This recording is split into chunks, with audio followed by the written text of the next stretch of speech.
नमस्कार, एसएन न्यूजमधील आपले स्वागत आहे। चॅनलवर नवीन असाल तर चॅनलला सबस्क्राईब करायला विसरू नका।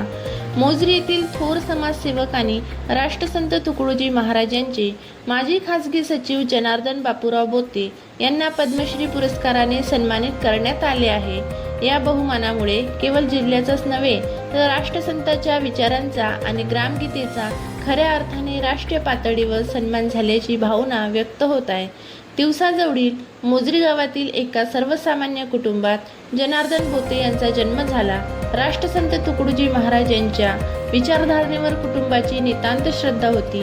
बोते गुरुजी राष्ट्रसंतांचे केवळ अनुयायीच बनले नाही तर सावलीसारखे सोबत राहून त्यांचे खासगी सचिव म्हणून त्यांनी दीर्घकाळ जबाबदारी सांभाळली। राष्ट्रसंतांच्या महासमाधीनंतर बोते गुरुजींनी ग्रामगीता हाच आपल्या जगण्याचा मुख्य मार्ग बनवला।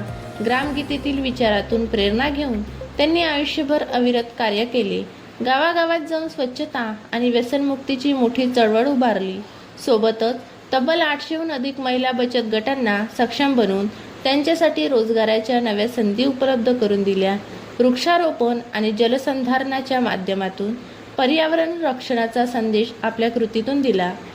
ग्रामीण व दुर्गम भागातील मुले शिक्षणापासून वंचित राहू नयेत यासाठी बोते गुरुजींनी 1972 मध्ये राष्ट्रसंत तुकडोजी महाराज शिक्षण संस्थेची स्थापना केली। या संस्थेच्या माध्यमातून त्यांनी अत्यंत दुर्गम व आदिवासी भागातील 11 निवासी विद्यालये आणि वसतिगृहे सुरू केली आहेत। आज या विद्यालयाच्या माध्यमातून हजारो अभावग्रस्त आणि गरीब विद्यार्थी शिक्षणाच्या मुख्य प्रवाहात सामील झाले आहेत। बोते गुरुजींनी पद्मश्री पुरस्कार मिळतात संपूर्ण अमरावती जिल्हा विशेषतः तिवसा आणि मोजरी परिसरात जल्लोषाचे वातावरण आहे। जनार्दन बापूराव बोते समाज सेवा।